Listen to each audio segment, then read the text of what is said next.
بسم اللہ الرحمن الرحیم۔ السلام علیکم دوستو، ترگت الب ڈیرز الارتگل کے ایک اہم کردار ہیں اور بہت سے ناظرین اس کردار کو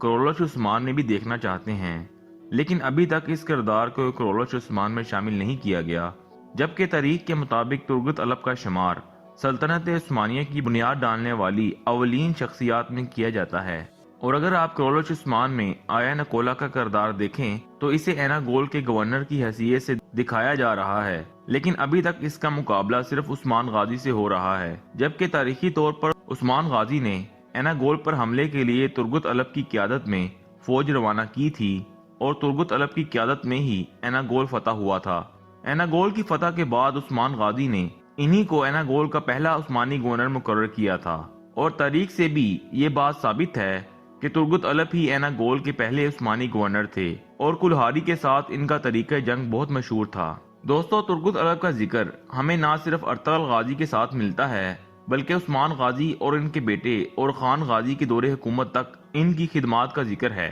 تو دوستو، ترگت الب صرف کرولش عثمان کا ایک کردار ہی نہیں بلکہ ایک تاریخی اہمیت کی شخصیت ہیں جن کے بغیر عثمانی تاریخ نامکمل ہے، اور اگر کرولش عثمان میں اینا گول کی فتح ترگت الب کے بغیر ہوئی تو یہ تاریخ بدلنے کے مترادف ہوگا۔ اس حوالے سے محمد بوزداغ پر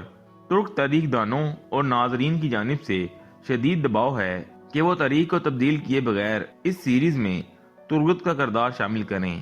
اس حوالے سے بعض ذرائع کا دعویٰ ہے کہ اس سیریز میں ترگت کا کردار چنگیز جوکشن کی بجائے کسی دوسرے ترک اداکار سے کروانے کی تیاری ہو رہی ہے، جیسے ارطغرل کا عمر رسیدہ کردار اینجن آلتان کی بجائے کسی دوسرے اداکار سے کروایا گیا ہے۔